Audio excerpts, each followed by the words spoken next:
Okay, I think we're going to get started. Thank you guys for coming out to the Ridge tonight. The topic of the debate is, should gay marriage be legal? This is an incredibly timely topic. Currently, there are 17 states where same-sex marriage is legalized. What we want to stress tonight is having a dialogue about this subject that is intelligent, that uses critical thinking. There's a lot of opportunities outside of here for people to shout and yell, and what we want to do is take two intelligent guys who know how to speak in an intelligent way and look at this subject. So, for the affirmative, we have Justin Schieber. He's the co-host of Reasonable Doubts, the atheist radio show and podcast, which you can find at doubtcast.org. He also currently serves on the advisory board of the Grand Rapids, Michigan chapter of the Center for Inquiry. Justin enjoys promoting a friendly yet firm skepticism towards religious claims. He has lectured on the philosophical arguments for and against the existence of God and has participated in many public debates on the existence of God in the United States and Canada, most of which can be found at his website at justinsweh.com, which I'll spell that for you. It's justinsweh.com. On the negative side is taking the no to the question, is Pastor Andy Parker. He is the pastor of the Ridge. He has been married for almost 10 years. He has 5 children. He has a master's in business, in religion, and in theology, and he is quite happy to let everybody know that he loves his family and his church. And bacon. So tonight, the layout will be what you guys have on your handouts. Both of them will get 20-minute opening statements, starting with Justin, then 10-minute rebuttals, then 10-minute cross-examination. During this time, we ask that you would write any questions you have down on the note cards that you all have. If you don't have one, they're more in the back. After the cross-examinations, we're going to collect the questions. People will hand out baskets. You can put them in there. They'll bring them up. I'm going to read them, sort through them, and read them to the guys when Q&A happens. After we collect them, we will have 5 minutes each for closing statements. Also, we would ask that anybody who would want to volunteer to hand out those baskets to collect the questions, we would really appreciate it at that time. Did you guys say if you want to do the intermission? Okay. Potentially we will do the intermission, maybe not, depending on how these guys feel. We would ask that if that intermission takes place, that you guys would just kind of let them use the bathroom or whatever they need to do. Afterwards, they'll be here to answer any questions. One thing we really want to stress for all of this is that you guys allow the people who have spent time studying, have really put in a lot of effort to make this a well-informed discussion. Let them be the ones that talk tonight. If you guys want to interact with them, the 2 ways you can do that are through the submitted questions, or afterwards if you want to construct some very kind words to ask them, that is fine. But we would strongly emphasize that you both turn your cell phones off and that you would remain silent so that we can let these guys do the talking. That's really all. So we'll begin the debate. Is that what it's supposed to be? Can you hear me?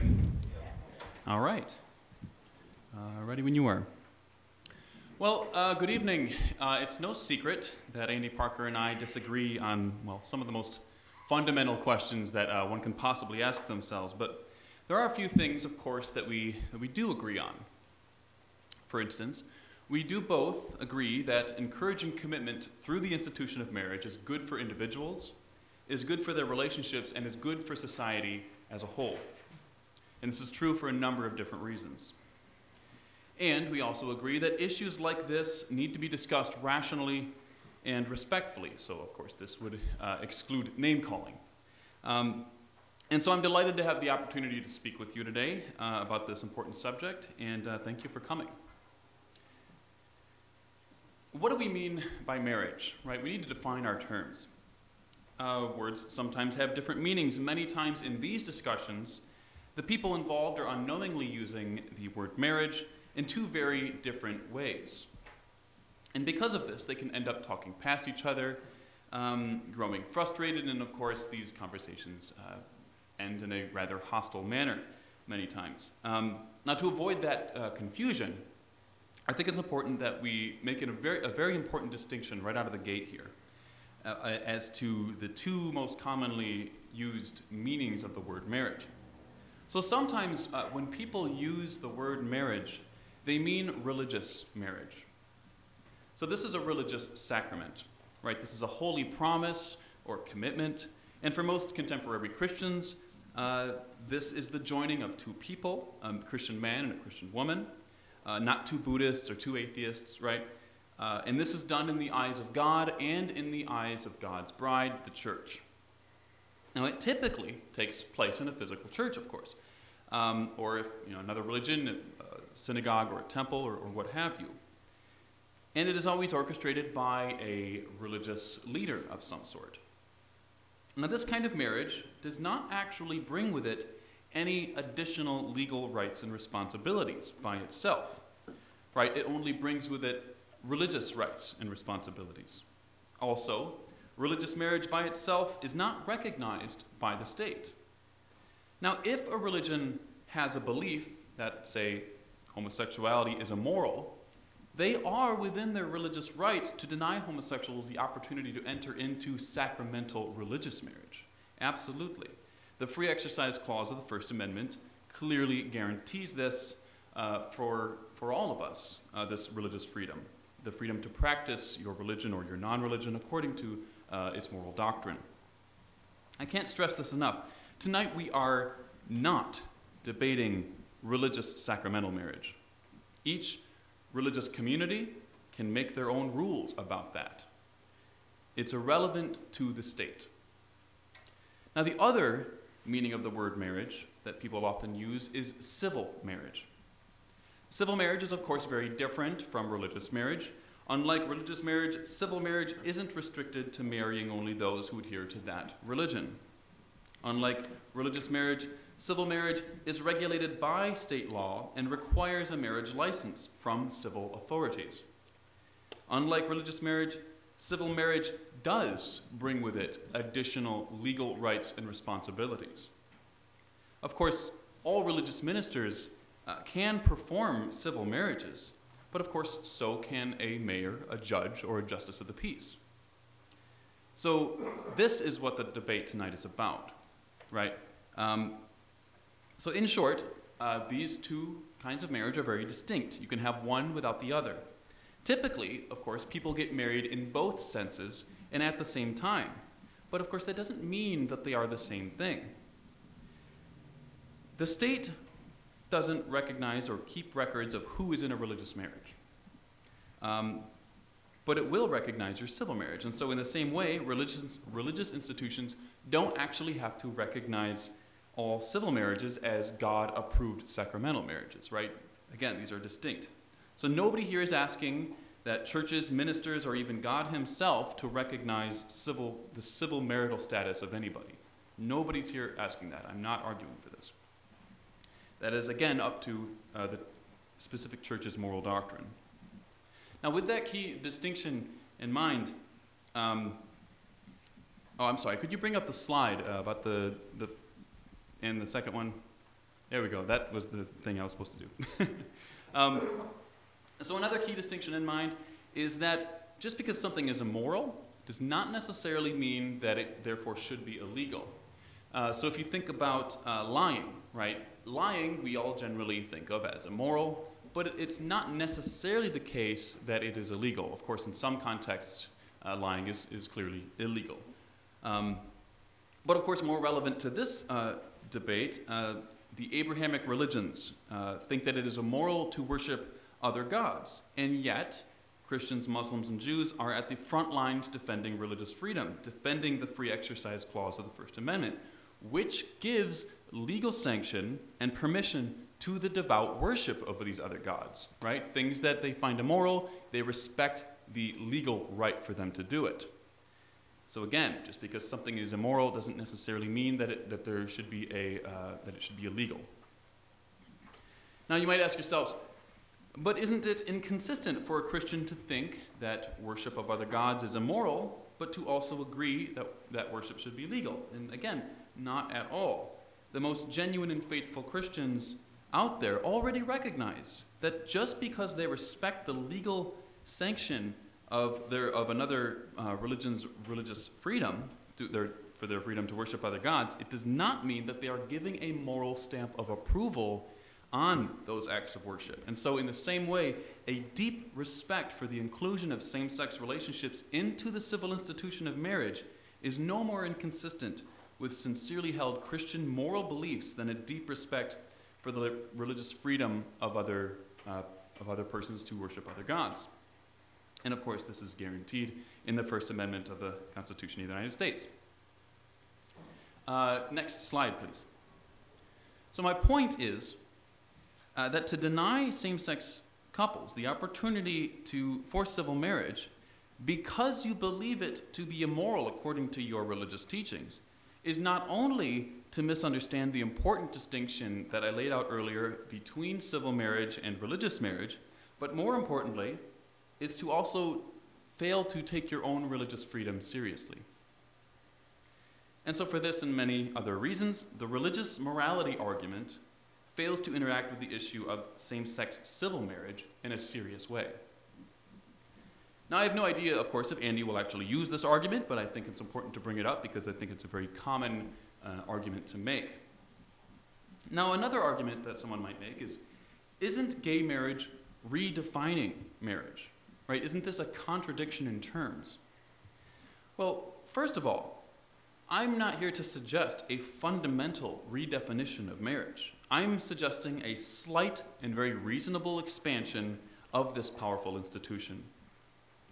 Second of all, I don't know, when did adapting and maturing our concepts and our institutions to better fit our growing understanding of civil life and liberty become a bad thing? The American story is thick with such changes, or quote-unquote redefinitions. And I'm here speaking of the civil rights movement, of women's suffrage, and yet we look at these expansions, or these quote-unquote redefinitions, as a source of pride as Americans. Thirdly, this of course presumes that marriage hasn't been redefined already. Stephanie Kuntz, author of Marriage, A History, writes, "What traditional marriage had in common was that it really was not about the relationship between the man and the woman. It was a way of getting in-laws, of making alliances, and of expanding the family labor force." And let's not also forget that polygamy was an extremely common form of traditional marriage. In other words, marriage has already changed dramatically in the past.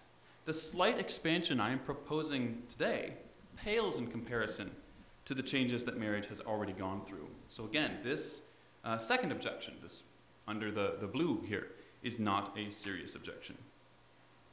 Now the third one is a bit more emotionally pressing, right? Children, it is often claimed, are better off with a mother and a father than with gay parents. Therefore, marriage should be between a man and a woman. Now first, of course, realize that this was one of the exact arguments used in defense of the ban on interracial marriage in Loving v. Virginia in 1967. So think very carefully about whether you want to be on the wrong side of history on this issue. When we account for other variables, this premise is just false, okay? Or I should say, at best, it is unsupported, and at worst, it is just patently false. Secondly, even if it was true, the argument is actually invalid. We don't decide public policy about marriage in this country based simply on child well-being. Neither the desire nor the potential to bear and or raise children, biological or otherwise, is a necessary condition for persons to enter into civil marriage. And it never has been. If you were completely sterile and you had a tattoo covering your entire body describing in intimate detail how much you hate children, you could still get married in this country. You could still enter into a civil marriage. Many of these many homosexual couples are eager to adopt parentless children, and they can do a damn good job of raising them. So if we want to treat these couples differently, you need a better reason, because it's just not the case that they're not as good as straight couples when raising their children. Now, so far I have shown that expanding the civil concept of civil marriage to include homosexual couples is perfectly consistent with both a positive and negative religious moral view about homosexuality itself, and so the religious argument fails. I've also argued that the argument from redefinition and the argument from a concern for children are flawed beyond repair for a host of different reasons. But of course, it's one thing to show a flaw in another person's argument, and quite another to provide an argument yourself. So what is my argument? Slide, please. My argument is a rather simple one. Premise 1, if civil marriage is good for individuals, relationships, and society at large, the opportunity to enter into civil marriage should be extended to same-sex couples. Premise 2, civil marriage is good for individuals, relationships, and society at large. Conclusion, therefore, the opportunity to enter into civil marriage should be extended to same-sex relationships. Journalist Jonathan Rauch correctly points out that civil marriage is a contract that two people make as a couple with their community. Essentially, they are committing themselves to take care of each other as best they can so that the state or the community does not have to. Obviously, this is why marriage is so valuable to the state. Jonathan writes, quote, "This is a fantastically fruitful bargain. Marriage makes you, on average, healthier, happier, and wealthier. If you are a couple raising children, marrying is likely to make them healthier, happier, and wealthier too. Marriage is our first and best line of defense against financial, medical, and emotional meltdown. It provides domesticity and a safe harbor for sex. It stabilizes communities by formalizing responsibilities and creating kin networks. And its absence can be calamitous," unquote. Marriage, because it so strongly encourages lifelong commitment, is incredibly good for society. Allowing gay marriage would only add to that greatness. It would only add to the stability of our society. Equality under the law, respect for diversity in individuals and society at large, it would increase happiness. It would increase health, both at the personal level and as a public health issue. It would be an increase in wealth and an increase in productivity. It would have a stabilizing effect on persons, communities, and the society at large. On the individual level, it encourages people to step outside of themselves and value, in a very deep way, another individual. People who are married are less likely to be a financial burden on the government. Many are eager to adopt children and raise them in a loving home, and marriage would only further strengthen their commitment, the commitment of the married individuals to raise those children together, creating a more stable household for those children. Shouldn't we want that for these children? To review, I've argued that the typical arguments against gay marriage are flawed beyond repair because they largely misunderstand the issue at hand. Now, if we actually care about the long-term stability of our society, if we actually care about maturing our concepts and our institutions to better fit our growing understanding of civil life and liberty, if we want to encourage a genuine pursuit of happiness for all members of our great country, then we must end this discrimination now. This is only holding us back. These are not merely lifestyles. These are real, committed, beautiful relationships. And it's about time we start encouraging their deep commitments to take care of each other and to love each other, because that's what's good for those individuals. That's what's good for the stability of our communities, and that's what's best for the country as a whole. Thank you.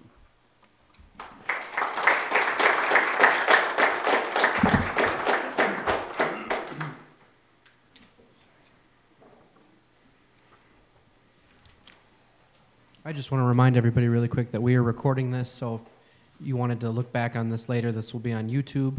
And also, if you guys feel the need to get up and move around, you will be immortalized forever on the internet. In a negative way, I should say. I've been told that they are going to be zooming in on anybody who walks by the camera. So.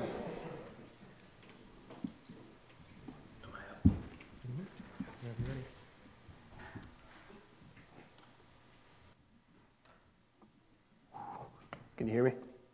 All right. Sorry, I'm getting set. All right. It's all very brooding.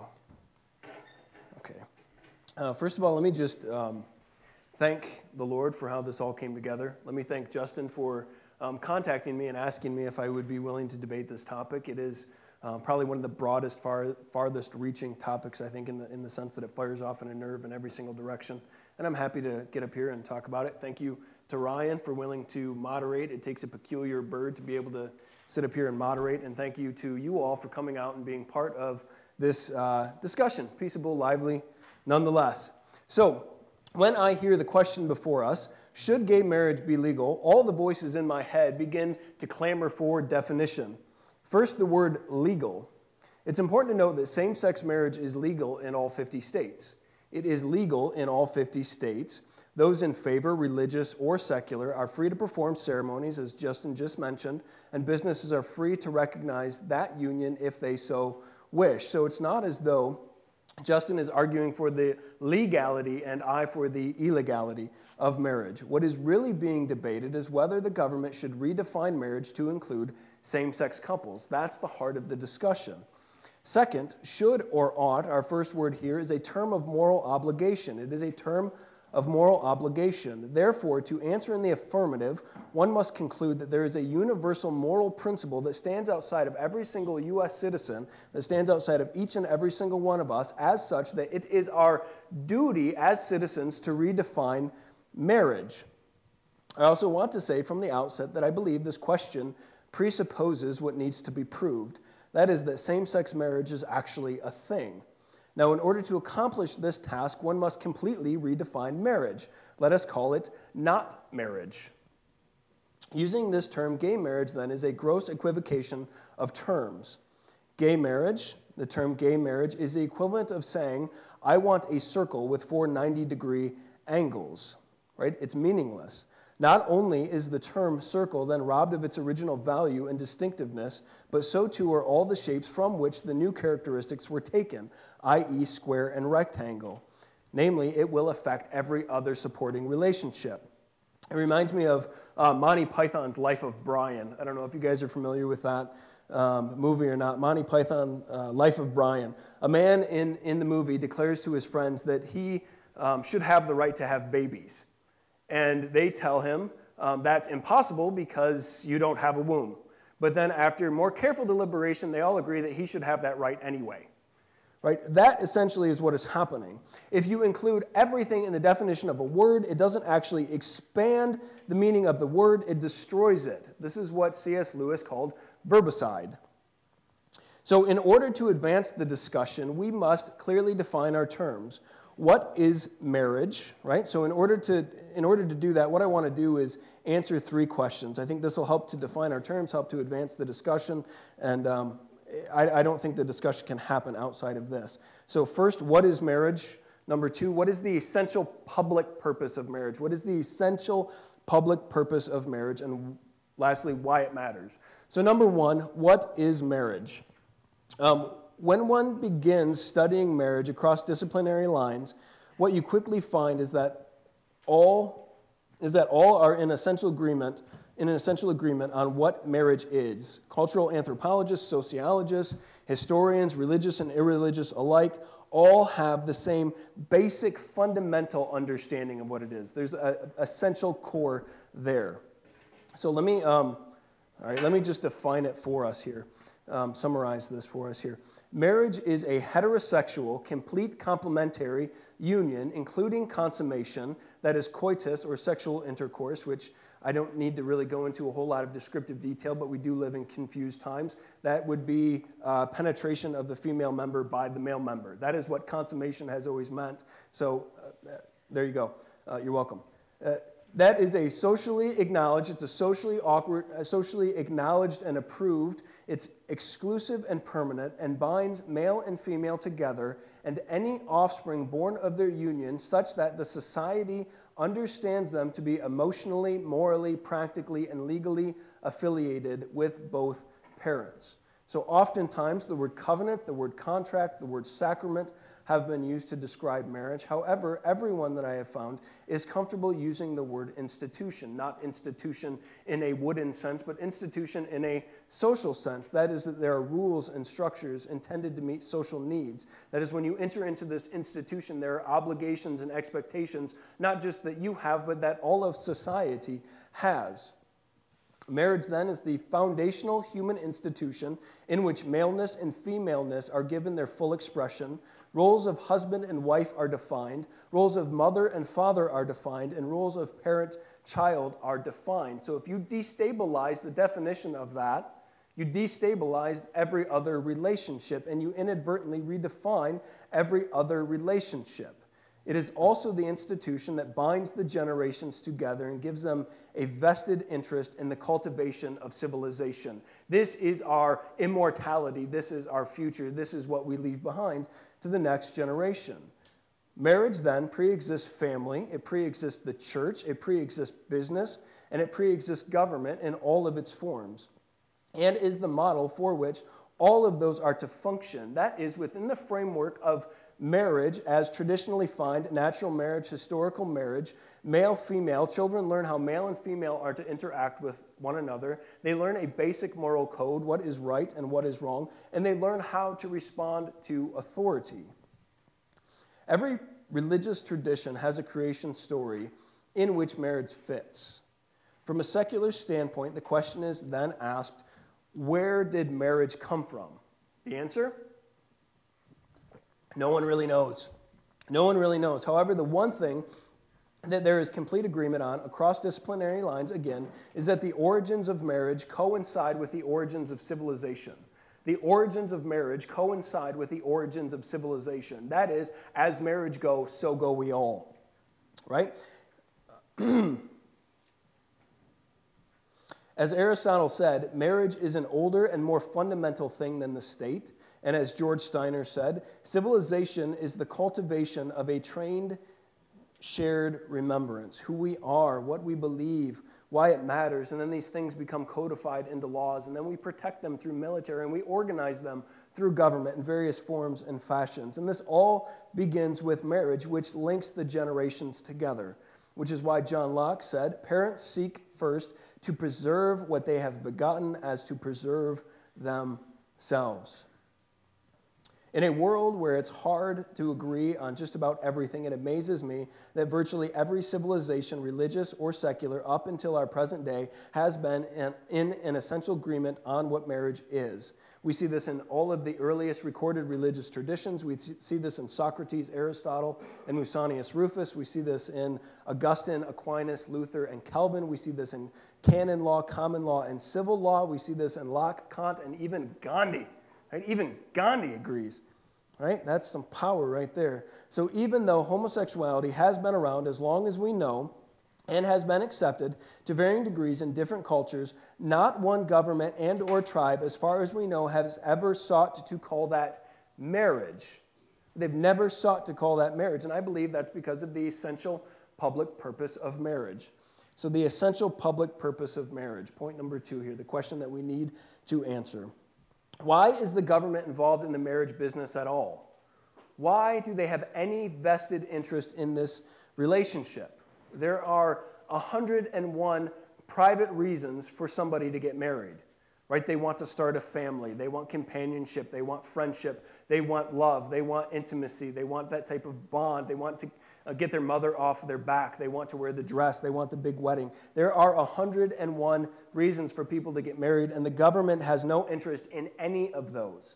They have no interest in any of those private reasons. They don't care whether or not you achieve those ends. They have no vested interest in that. So what is categorically different about marriage? What makes this relationship different? Because the government does not regulate adult relationships. They simply don't. And I would argue that we don't want them to.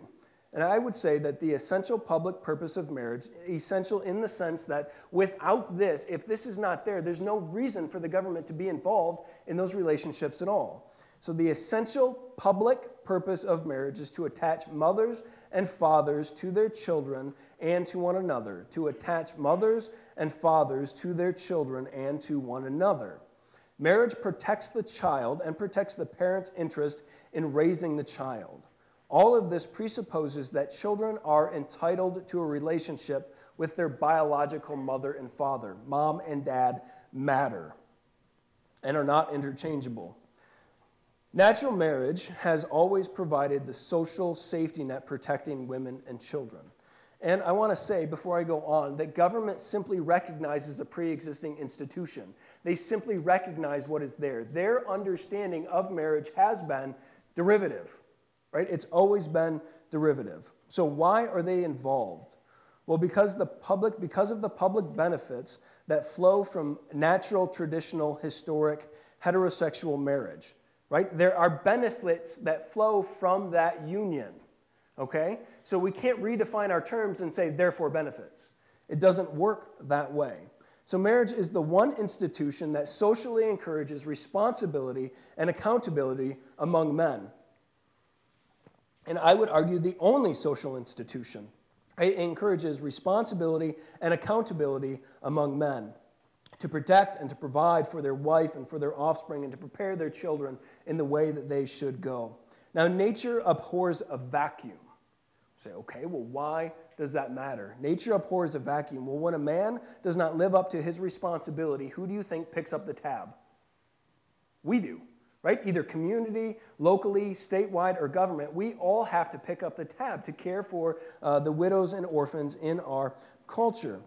And virtually everyone that I've read, on the left or on the right, and I think this is a big sign, and I'm not exaggerating this, say that the biggest problem economically and sociologically that we have facing us today in our culture is fatherlessness. It is the single biggest drain on the economy and is the single biggest drain across the board, primary and secondary costs. And everybody essentially agrees with this. And I think our president, President Obama, I have not agreed with him on everything, but I think he gets an A++ here for what he says about fatherlessness being a problem. He said, we know the statistics that children who grow up without a father are 5 times more likely to live in poverty and commit a crime, and 9 times more likely to drop out of school, and 20 times more likely to end up in prison. If you look at the incarceration rate, 70% of men in prison are fatherless. That matters. That's a connecting theme right there. They are more likely to have behavioral problems or run away from home or to become teenage parents themselves, and the foundations of our community are weaker because of it. So the benefits of promoting natural, traditional marriage are incontrovertible. So my point in saying all of that is that you can't say that marriage has a tremendous benefit as defined this way, as it has always been defined, as we understand it, as we have 300 years just in our own country of sociological data where we can trace the effects of this, defined this way. Therefore, we're going to redefine it, and then the benefits will apply to this group as well. That's a square circle, right? It's equivocation. Let me illustrate it to you like this. Getting A's is good, right?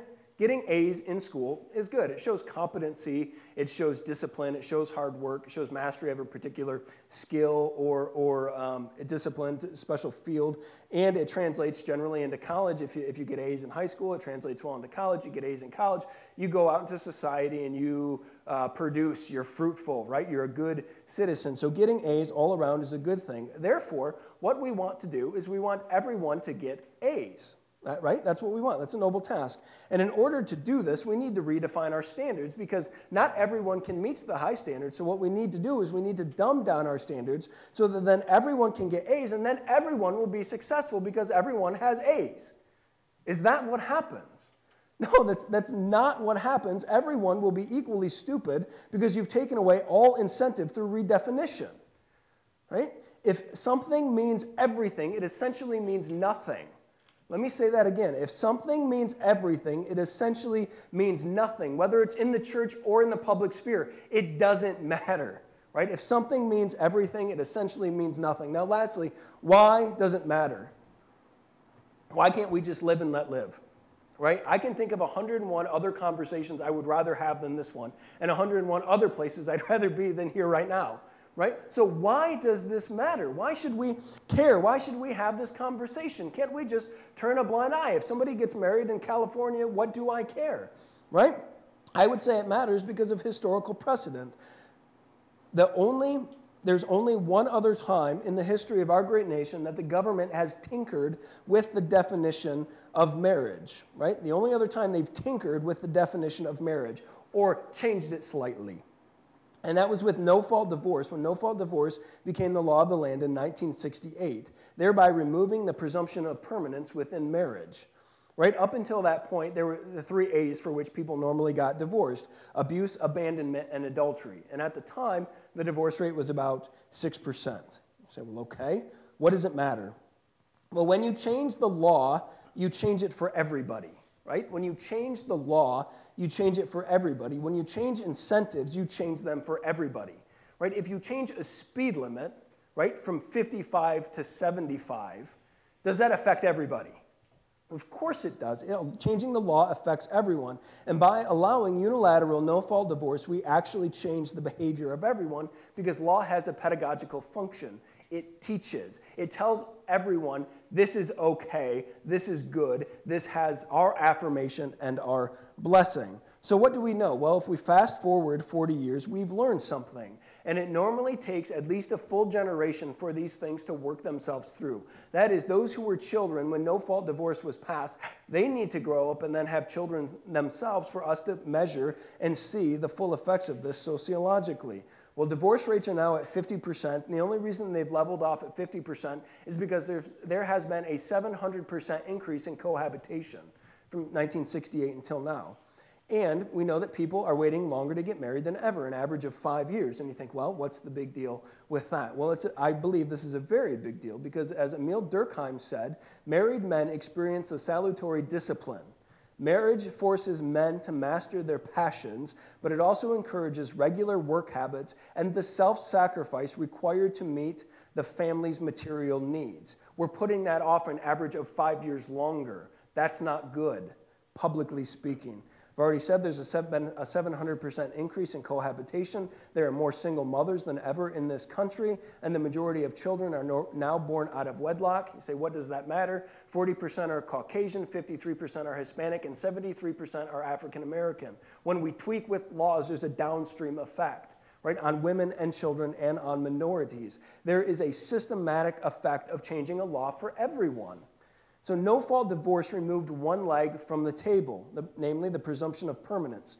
Redefining marriage completely to include same-sex couples doesn't just remove one other leg, it throws the entire table out the window. It throws the entire table out the window. You say, well, that's no-fault divorce. It's a great trip down history, memory lane, and sociology, and this, that, and the other. What do we know about countries and states that have redefined marriage? Well, like I said, we usually need a full generation to be able to track these things, but there is a common thread that we can see in countries and in states across the board where this is happening. Number one, mother and father have been redefined to be gender neutral and interchangeable terms. If you redefine marriage, you redefine everything that comes from marriage. We see this in birth certificate changes, right? There's information from mom, and then there's a checkbox for dad, co-parents, and or co-parents, right? You now have thruples, because if you have a homosexual couple, you by definition have to introduce a third person into the equation, right? It's just basic biology. Okay, we've seen passport changes. They no longer say mom and dad. They say parent A and parent B. Adoption laws have changed across the board as well, and there's a shift from biological rights to legal rights. We've also seen religious discrimination cases are becoming the norm in all of these states, and not only in all of these states, but neighboring states. Too many to even mention. I have stacks upon stacks upon stacks upon stacks of them in my home. The fact of the matter is we've never seen anything like this before in our country. Whether it's good or bad, that's for you to decide, but we've never seen anything like this. There's a tremendous sociological impact that we cannot possibly measure. The introduction of pro-gay material in public schools as early as elementary school, and again, this is across the board, because if it's law, it's okay. Kids need to learn about this. One case that comes to mind specifically, another point, parental rights are being sacrificed. In 2007, the Parkers and the Worthlands filed a federal civil rights lawsuit in the great state of Massachusetts that ended up going to the Supreme Court. What had happened was, immediately after same-sex was legalized publicly by the state, in Massachusetts, curriculum was then introduced into the public school. Second grade, as a matter of fact. The Parkers and the Worthlands said, we don't want our children reading that. We want the opportunity to opt out, because no one let them know. The school said, we don't need to let you know. And they said, yes, you do. They said, no, we don't. And it ends up going to the state Supreme Court. And a panel of federal judges ruled that because same-sex marriage was legal, the schools actually had an obligation to normalize homosexuality. And I quote, accepting the norm of homosexuality was good citizenship. In Massachusetts, we also know that there was a 50% increase in students who had homosexual sex between 2004 and 2009. The fact of the matter is, we have started a social experiment that we cannot possibly predict and or control. Next, it increases the scope of the state. The beauty of historic and natural marriage is that it is pre-existing. That is, the government's job is to simply recognize and get out of the way. It's organic in the sense that it sustains itself. Not so with homosexual marriage. Same-sex marriage is entirely a creation of the state and needs the state to sustain it. That should terrify all of you, right? I don't care what side of the aisle you're on, that should scare you. Which means that the state needs to suppress any and all dissenting views, thus expanding the scope of the state, the likes of which we have never seen, right? I.e. identifying those who disagree with you as guilty of hate speech, loss of government funding, licensing and accreditation and tax status. A good example of this is the Quebec policy against homophobia, which was introduced in Quebec, I believe in 2010. What it said was that because it was the law of the land, they had an obligation to normalize it. That is, they had an obligation to root out any form of homophobia and heteronormativity. It gets better. In the workplace, in the church, on the sports field, right, and in the family. That's inviting the government not just into your home and into your bedroom, that's inviting them into your head, right? That is scary stuff. I would say that it also removes religious liberty and liberty across the board. One more example, if I can. I'm over time. It'll come up, I'm sure. Religious liberty and the redefinition of marriage won't stop here. There is no principally centered argument that can be given for same-sex marriage that cannot also at the same time be given for polygamy, polyamory, and incestuous relationships. Thank you. You can. Hey, if you want to take more, I took. If you want to take more. That much time. Okay, let me.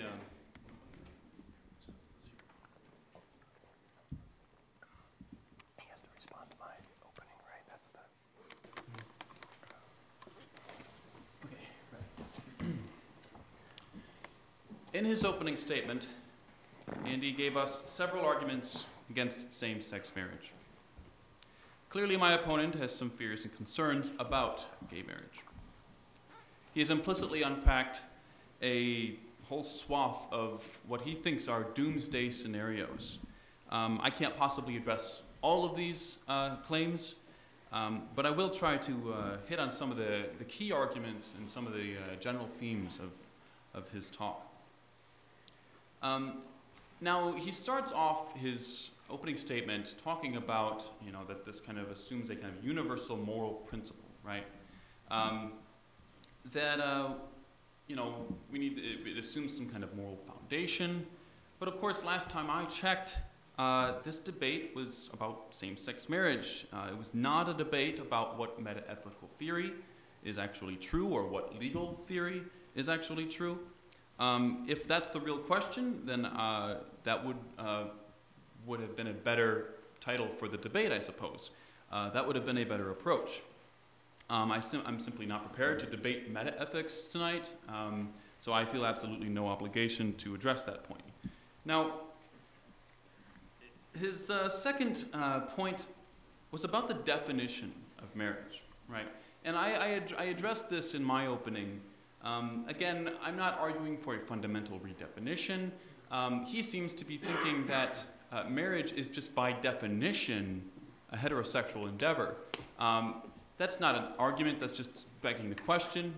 That's not something that I think anybody should really take seriously.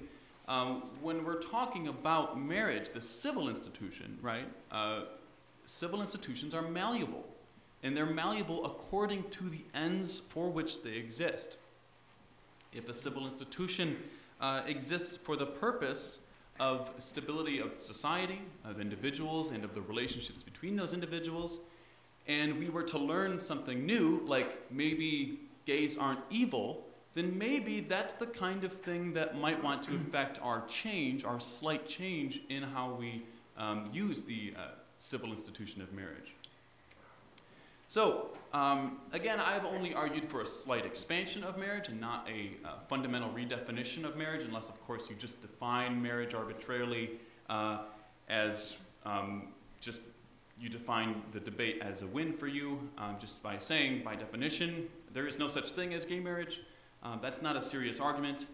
But of course, so what, right? I mean, civil institutions, as I said, are malleable, right? They need to be, if we learn things and they point us toward a better way to fulfill the ends of that institution, then absolutely, it's completely appropriate to change the quote-unquote definition of marriage. I see absolutely no problem with that. We do it all the time.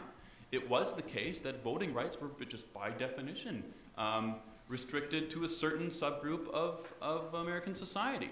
We no longer think that's the case because we understand that democracy should be involved in not just some particular segment of society, but that we should expand this because everyone should be playing a role if it's a real democracy. Andy talks about the essential public purpose of marriage, seeming to argue that what the essential public purpose is some particular kind of sexual act. I'm sorry, I think that marriage is something more than that.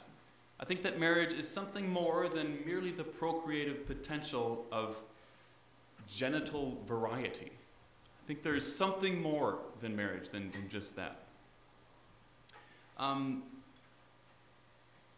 He argues that we don't regulate adult relationships. I forget exactly the context of this comment.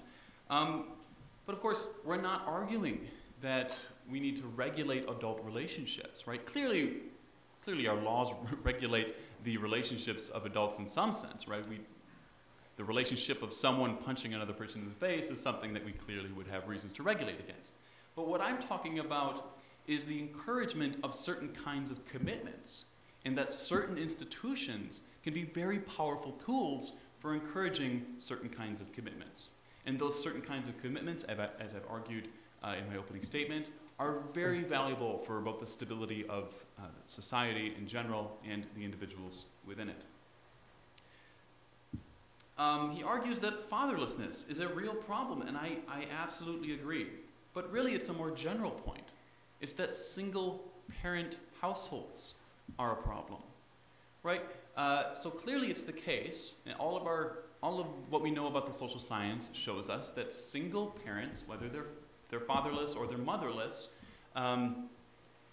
are less generally not as good at raising children because of obvious reasons. They have less resources available to them. They have less time to commit to their children. So the problem is single parenthood, not just fatherlessness. And of course, the issue there is if we want to fix the issue of single-parented families, if that's a real concern, then why would we not encourage commitment between adult individuals? Right? This seems to me to be an argument for gay marriage. It seems to me to be an argument for marriage in general, to encourage the commitment and as many people as we can in this society, because that's what's important. That's what's good for society, is encouraging these kinds of commitments. It's not merely that children don't have fathers or children don't have mothers. It's that they have two parents that can work to that end.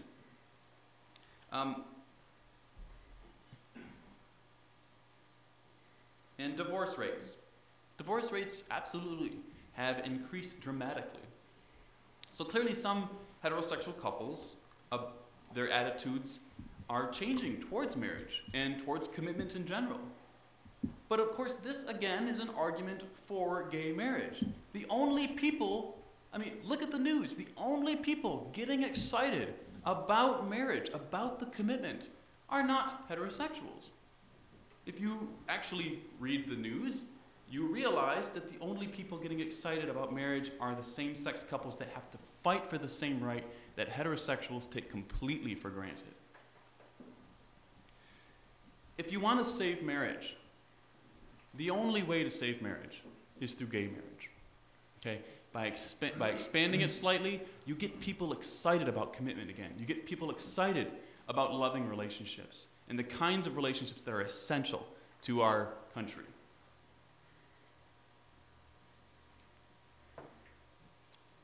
Now, I forget what context this comment was in, but there was some issues and concerns about traditional gender roles, that if we have gay marriage, that traditional gender roles are out the window. We didn't hear an argument for why this is a bad thing, of course. I think it's quite clear that traditional gender roles are extremely harmful.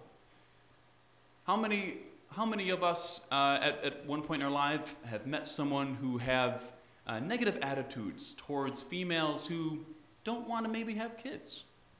Maybe that's not for them. Maybe they don't want to do that. Or maybe you meet a male who isn't necessarily into football or street fighting, but is actually into writing beautiful poetry and dance and art. And they feel like something's wrong with them because their interests aren't in line with the traditional gender roles. These are harmful social attitudes. We should be working. So again, this is an argument for gay marriage. If we want to undermine traditional gender roles, this is one of the ways, one of the more powerful ways we can achieve that end.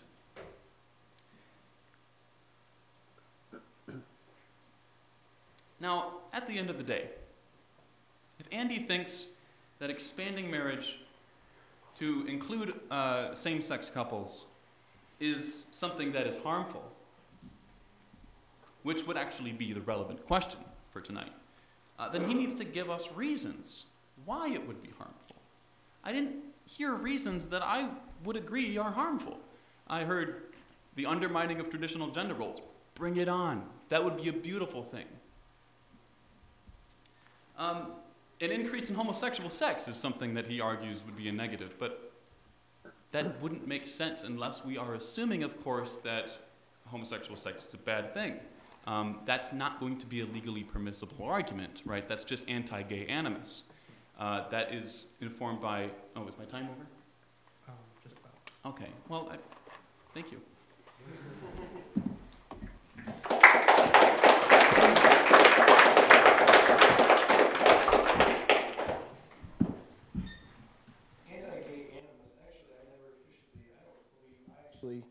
Brought up homosexuality other than talking about it in general. He talked a lot about marriage and the importance of defining it, but I never heard a definition. And he talked about we should change our question, our debate question, if that's talking about meta-ethics, like changing a law, right? Changing a law for everybody. Well, the first word in our question is should, which is a moral obligation. I think it's relevant to bring up. Now, a few things that I want to bring up, and I'm really actually excited to bring these up because I think this is the only weight that the argument has, namely the emotional subjective argument. First, like the discrimination and the civil rights issue, I'm going to hit that really heavily because I think that's the only emotional force that this has. So I'm going to spend a preponderance of my time there, and then if I have more, I got more. Discrimination, the restriction of marriage as between one man and one woman is based on the essential public purpose of marriage. That is to attach mothers and fathers to their children and to one another. Right? If one can show that same-sex and opposite-sex couples are situated the same way with respect to the purpose, then you may not discriminate against them. However, if they are situated differently, it is a fundamental principle of discrimination law to treat that which is different differently. Right? There's nothing wrong with that. Okay? As traditionally defined, it's not inequality. Right? It needs to be redefined in order for it to be inequality. So you see what's happening here.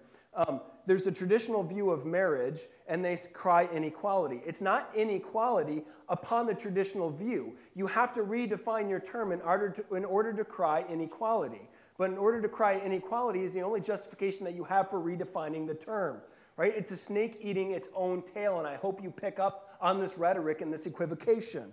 Also, this is not a civil rights issue at all, right? The Civil Rights Act outlawed discrimination based on race, color, religion, sex, which presupposes gender distinction, and national origin, okay? There's an article in back called Gay is Not the New Black. I'm going to quote heavily from that. Because the guy has a little more street cred than I do. There's an unidentifiable minority. The first problem with the idea of conflating sexual orientation and race is the fact that homosexuality is not detectable apart from self-identification.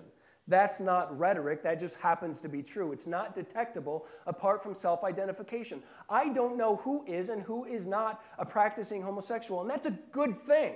I don't know that. I can't determine that. That's a very good thing. Determining whether or not a person is black, Native American, or female usually involves no more than a visual verification. However, should doubt remain, blood tests, genetics, or a quick trip up the family tree would suffice.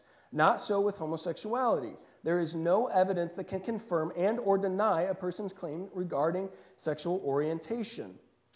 What about same-sex attraction? Is someone who has same-sex attraction but never acted on that, I know some of them, if they've never acted on that, are they protected under the Civil Rights Act, even though they've never acted upon it? What about lugs? Right? What about lugs? Lesbians until graduation. Are they protected under the Civil Rights Act, whether in college, but not when they're out of college? What about bisexuals? Are they only half protected under the Civil Rights Act? What about same-sex relationships in prison? Are they protected under the Civil Rights Act while they're in prison, but then when they get out, they're not protected? What about homosexual converts?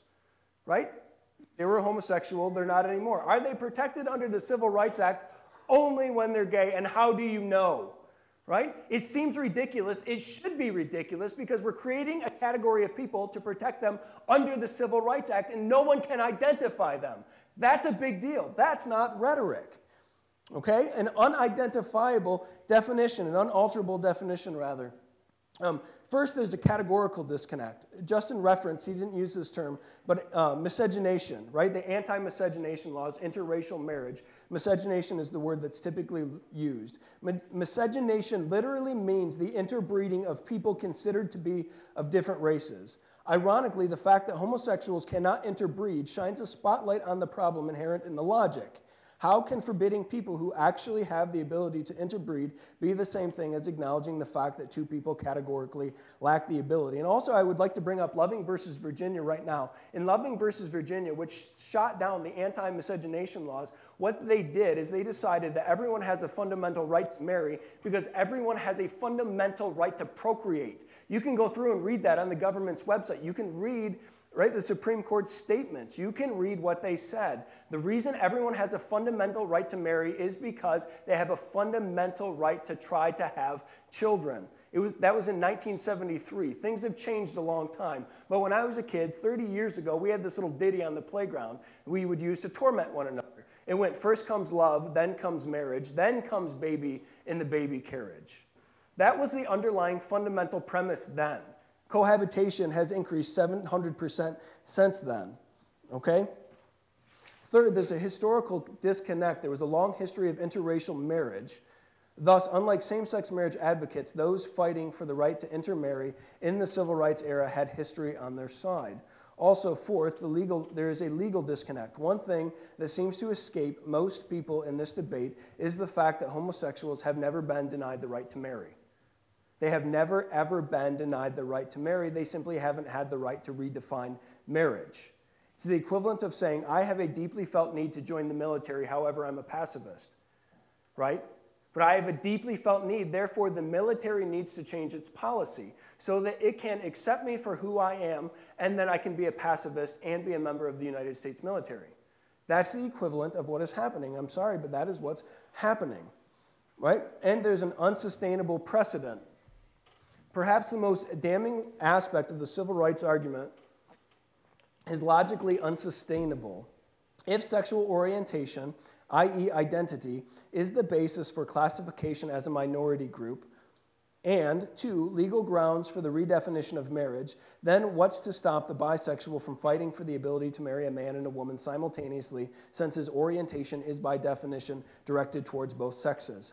What about the member of NAMBLA, the North American Man-Boy Love Association, whose orientation is towards young boys? Where do we stop? By what standard, and who says?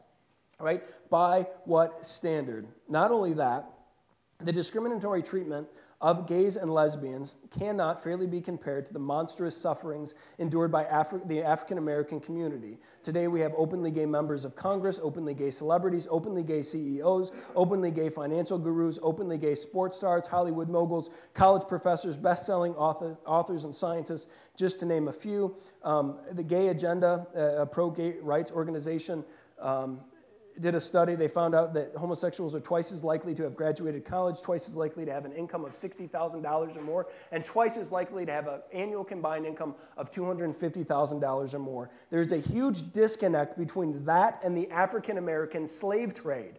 I think to compare the two is a cheap parlor trick, and I think it's disrespectful to everyone who has suffered through that. There's a big difference between not being able to redefine the institution of marriage because that's what you desire, and not being able to drink out of a drinking fountain, eat at the lunch counter, or use a restroom. There's a big difference between those two, and I hope we understand that. I get 10 minutes, right? The whole idea of infertility was brought up. I never said that it was a requirement that if you get married, you pop out babies. That's not the requirement, okay? Laws are made based on rules, not exceptions to the rule. Every child has a mother and a father, but not every marriage has a child. Right? What the government cares about from a public policy perspective is to make sure that every child is raised by that man and that woman that conceived them. Marriage among the elderly or among those who are infertile does nothing to undermine that essential public purpose. It doesn't change the public purpose of marriage, right? For a valid marriage, it must be consummated. This is a quote from William B. May. For a valid marriage, it must be consummated, meaning that the man and the woman must engage in a sexual act that is procreative by nature, irrespective of fecundity. What he means when he says that is irrespective of fruitfulness. That is, if a male and a female have sex, by definition, it is a procreative act, whether or not there is fruitfulness from that act. It's a fruitful act. It is a procreative act regardless of fruitfulness. So the essential point is, and I hope this is recognized, the essential point is not all marriages have children, but every child has a mom and a dad, and marriage is the only institution that unites them together. I'm good. I want to thank everybody for keeping their comments to themselves. I can tell this is becoming a little bit more interesting, so I appreciate everybody staying calm. I also want to remind you guys to fill out your questions if you have any on the cards. So we're going to have hopefully some volunteers later. Anybody? Pass out the baskets from the back so we can collect those and we'll read them later. Right now we're going to go into cross-examination. Justin is going to have 10 minutes to... Do you want me to stand up or sit down, or what do you want me to do? Justin's going to have 10 minutes to pose questions to Andy that he'll have to answer, and then Andy will then have 10 minutes vice versa. Do you mind if I sit? Do you guys mind if I sit? I don't want it to be an unfair strategic advantage if I'm sitting. I'm short, my legs tire out sooner. That means nothing, but it's funny. You got time? Check. Hello, hello. Yeah, ready to go. In your, Andy, in your... Yes, Justin. In your closing statement near the end of it, you had made some comments. The closing of the opening. Yes. Yes. Yes. You had made some comments about how if we allow same-sex couples that we would have no principled reason to deny these things, to deny these rights to polygamous couples. Could you unpack that argument a bit for me? Well, it was, yeah, because I didn't get a chance to. Thank you for doing that. The point was the redefinition of marriage will not stop here. And the point that I made was, it's a statement, but a question to you, which, I mean, you can answer for me, that would be cool. There is no principally centered argument that can be given for same-sex marriage that cannot also be used in favor of polygamy, polyamory. I mean, there's Time magazine, so this is not a conservative magazine, reported that there were approximately 500,000 polyamorous relationships. And if you guys don't know, polyamorous relationship would be multiple people. So it's not like one guy and 3 women. It would be 2 men and 2 women, right? They're in a communal marriage. I think that's a safe definition. If you guys want to correct me on that, you can do that.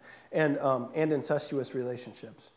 So the argument was that there's no principally centered argument that you can give once you redefine marriage. And Vaughn Roberts, the judge who overturned Proposition 8 in California, Sure. redefined marriage. And it might be helpful for you because he redefined a marriage this way. He said, marriage is the state recognition and approval of a couple's choice to live with each other, to remain committed to one another, and to form a household based on their own feelings for one another, and to join an economic partnership and support one another and any dependence. And the point is that if you redefine it so broadly, there's no substance there. There was no mention of children, there was no mention of sex, there was no mention of number. So to define it so broadly, I mean, in the church, man, we share a lot of economics. Like if you need money, we give it to you. If you have money and I need it, there's a lot of shared economic status, which means we can get married. Yeah. Okay. So my issue is roommates. Wouldn't it be a better response to that question? No. To say, maybe these different kinds of relationships shouldn't be thought of as a slippery slope, but rather assessed on their own merits, as to their ability to fulfill the end, which is, as I've argued, the stability of society and individuals. Wouldn't it be safer to assess these on their own merits? Because right now, of course, I'm only arguing for the slight expansion to same-sex relationships. If someone wanted to make the case that polygamous marriage let me clarify. I'm not saying that you're arguing for polygamy and polyamory and incestuous relationships or the like, or polygamy or polyamory. I'm not saying you're doing that. I'm simply saying the argument you're using in favor of homosexual marriage, I can use in favor of polygamy and I can use in favor of polyamory. So if you say I don't agree with polygamy, 2 years from now when we have polygamous couples, and I say I'm against polygamy, and you say, you know what, I'm equally against polygamy, what argument would you use? Well, I would say that such principled reasons are not the only concerns when assessing how we form our social institutions. So, for example, if there were good pragmatic reasons to exclude polygamous relationships. Isn't that horribly disrespectful and discriminatory to a polygamous couple or a polyamorous couple? You have 2 men and 2 women, and you say, you don't produce, my justification for discriminating against you is because you don't function well. No, I mean, since when is utility a prerequisite for marriage? I've not necessarily argued that. What I'm suggesting. And what are we talking about when we're talking about marriage? Are we talking about traditional marriage? Well, I'm not going to let you assume that I'm redefining it. I think that's just begging the question. I'm arguing Well, for I mean, if you are, marriage. I need to be able to answer it intelligently. Okay, but let me get back to my point here. Okay. So what I would suggest is that to each of these kinds of relational situations, that these things need to be assessed on their own merits. So, for example, it might be the case that polygamy does achieve a lot of the values that we do look for out of heterosexual and homosexual couples and commitments. That might be the case. But of course, that's not the only thing when we are talking about the ways in which we want to expand our social institutions. So, for example, if it is the case that the difficulty of that transition from 2 adults' marriages to 3 or more marriages, if the kind of legal structure for that is just a fundamental legal, almost impossible problem to solve, if A wants to be married to B, but B wants to divorce C, but C wants to stay married to A, it seems to me like there's a good pragmatic legal argument to say, look, that would be a legal nightmare. So I honestly don't think that you have much to fear in this regards. I think that the benefit that the state would accrue one second. How is that the anymore? benefit that the state would accrue by allowing polygamous marriages would not be worth nearly the cost of completely revamping our entire legal system, not to mention our divorce courts, which would just be a legal nightmare. What I'm suggesting is that it wouldn't be worth it to the state. You use this assumption that it's going to be even worse than it is, or there's going to be the legality is going to be even worse. What do you base that on? I'm basing it on the very basic fact that moving from man and woman spouse to just the general word of spouse is a very easy change to make, and when you contrast that to 3 or more, if you don't put a limit on it, like honestly, you don't see the legal problem there?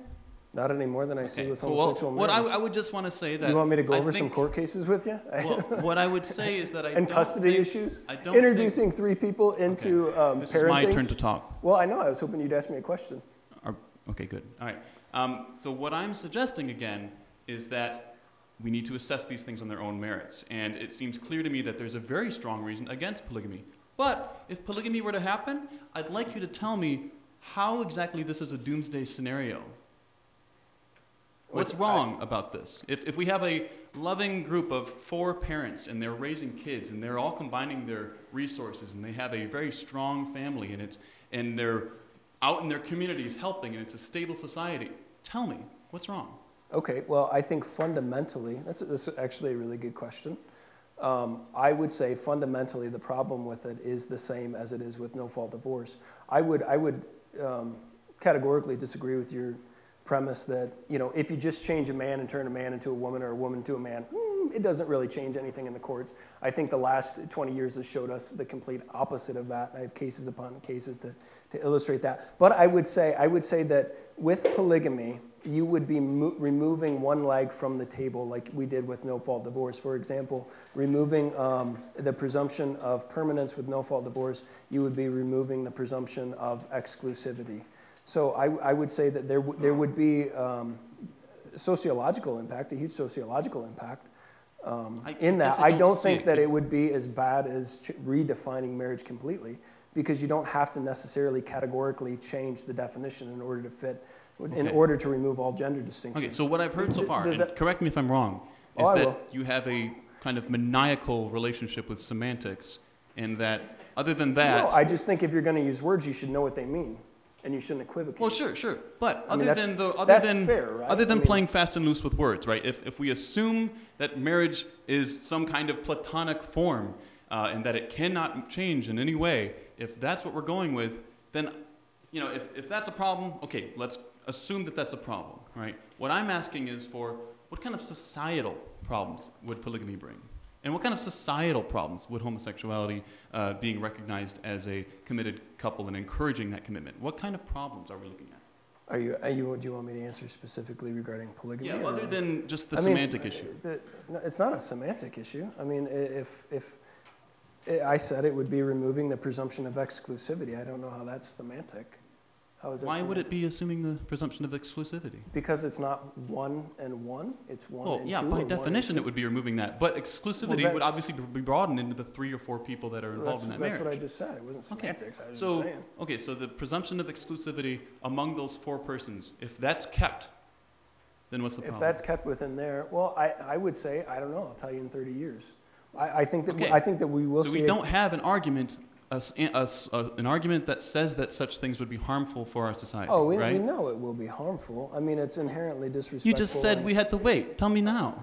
Well, I will see it in 30 years, but we can see with polygamous relationships that it is degrading to women and to children because it removes the presumption of exclusivity. When you have traditional gender roles that you support, absolutely it's degrading to women. But when you have people... No, I mean, we've seen reports. Women have said this, and women have said that from relationships that have failed. Sure.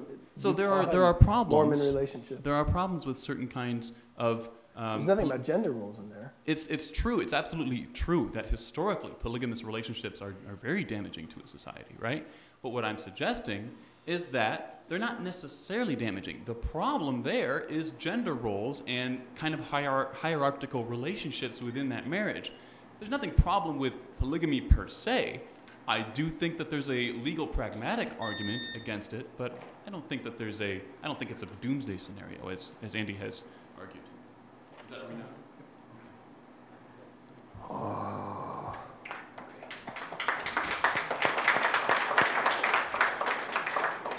Justin. That's exhausting. Because you spend all your time talking and not asking questions. How you doing? I'm all right. We'll see what we can do about that. Okay, can you define marriage for me? Can you give us a definition of marriage? That definition you read earlier from what was it, the Prop 8, that seemed fairly fitting. Okay. Can you tell me how that excludes, I mean, there's no mention of children, no mention of sex, no mention of number. Sure. It seems fitting. So, just hashing on the last discussion, if that's the definition of marriage, societally speaking, why would you not allow a polyamorous relationship? Why would you not allow a polygamous relationship? I mean, you don't need to talk about the fecundity and the fruitfulness and the practicality of it. Sure. Why would you not? Why would you, by definition, not allow that? Well, if we're talking about civil marriage, of course, we're talking about certain kinds of legal frameworks that would come with it. And I would argue that while I have no moral problem with polygamy necessarily, that there's a clear legal nightmare involved in those kinds of multifaceted relationships. The legal framework that would be required to kind of make sense of the joining of those person's property, and then the potential divorce of, A going off of B and C, or C leaving A and B. That seems to me like a near impossible legal problem to solve. There might be ways to solve it, and in that case, I would have no problem with it. I have that. One marriage sounds exhausting enough to me, one spouse, so. Why is the government involved at all in marriage? That's a great question. It is. I think there is a good. I think there's a fairly strong libertarian argument that the government shouldn't be involved in marriage. But I also think that marriage, because of what it does, that people are generally happier and healthier and they're more productive.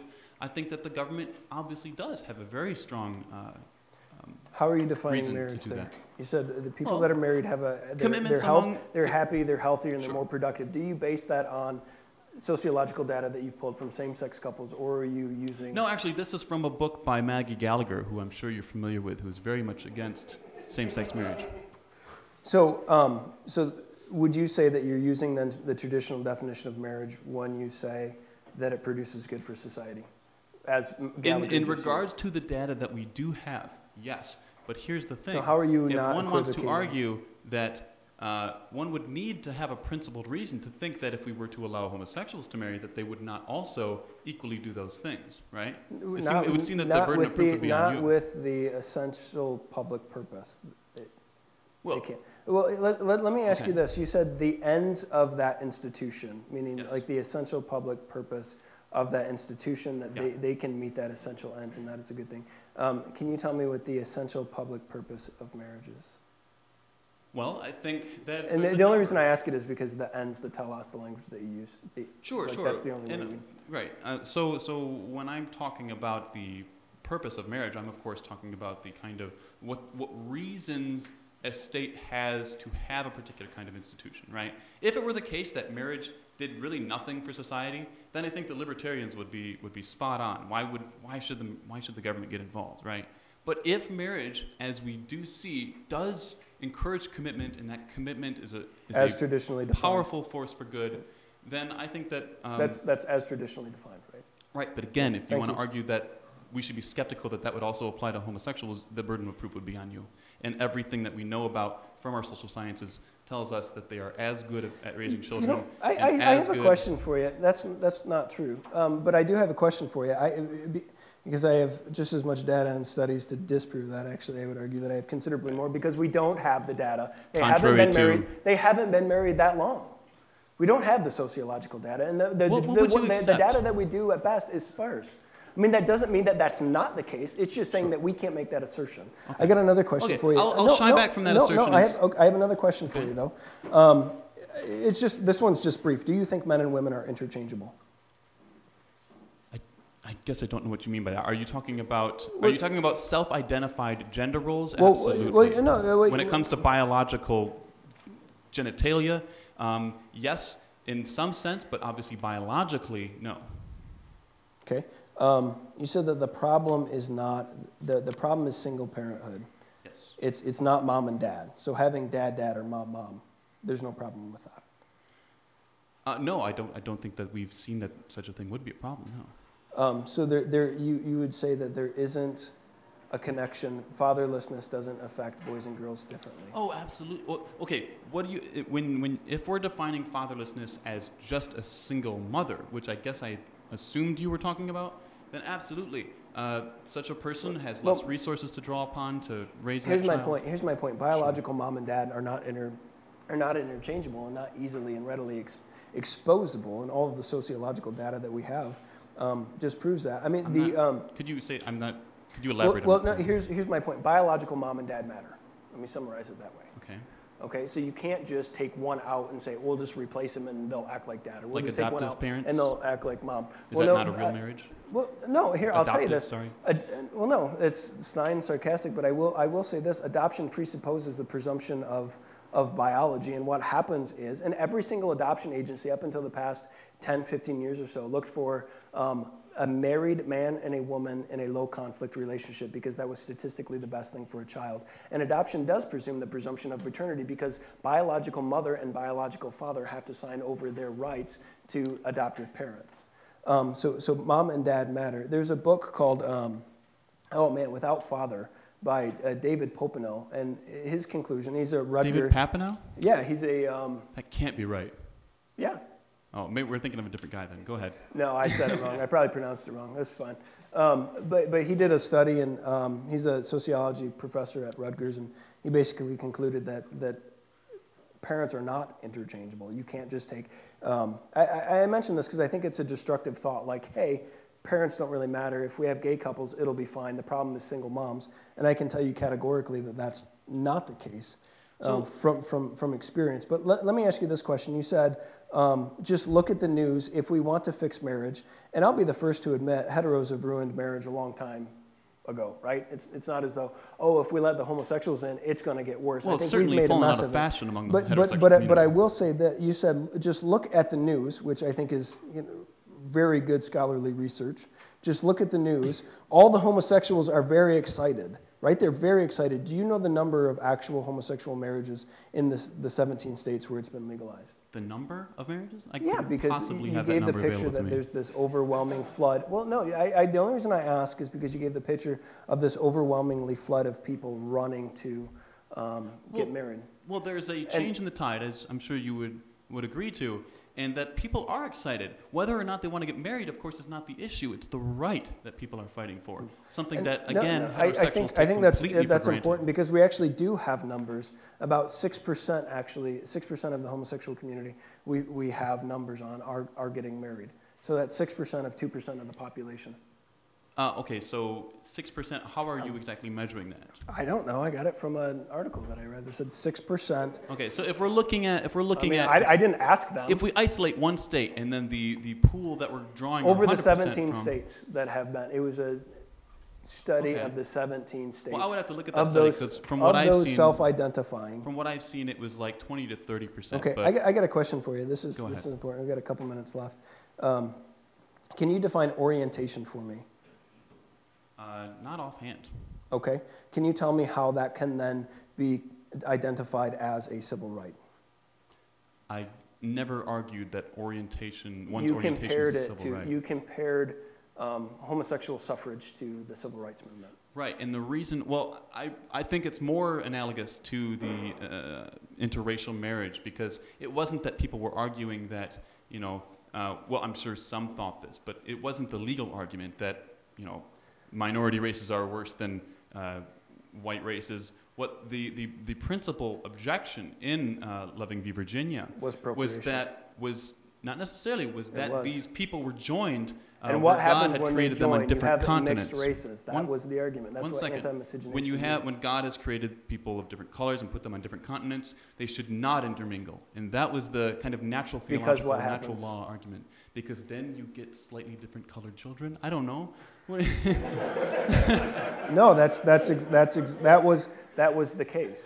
It was which presupposes the presumption of procreation. right? Well, Another they were against it another whether or question. not they were planning to have sex, though. You realize that. The whole reason for them being against it was interracial breeding. That's what miscegenation means. No, not necessarily. It was Th- about that's people what the coming word together means. and having a relationship. That's what the word means. Okay, well, we just disagree on this point. Well, you can't redefine a word. I mean, that it means what it We means. do this all the time, Andy. I know, obviously.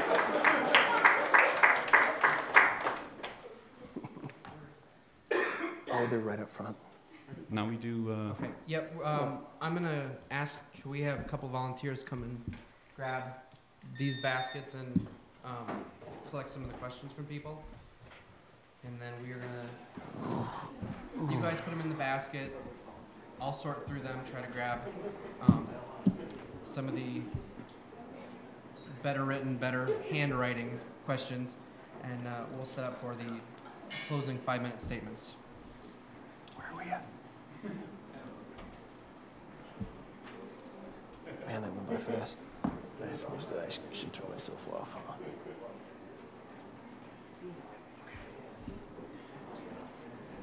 Yes. Thank you very much. Thank you.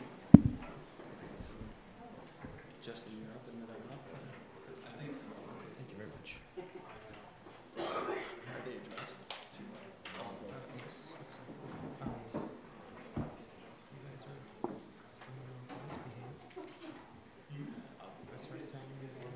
I'll try to turn it down. Yeah, so am I. But the last and all of the addresses. I think that's awesome.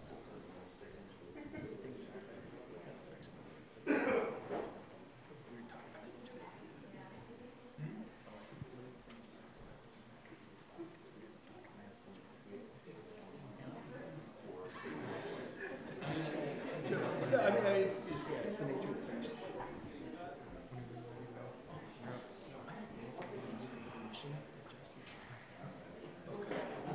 I'm about to talk again.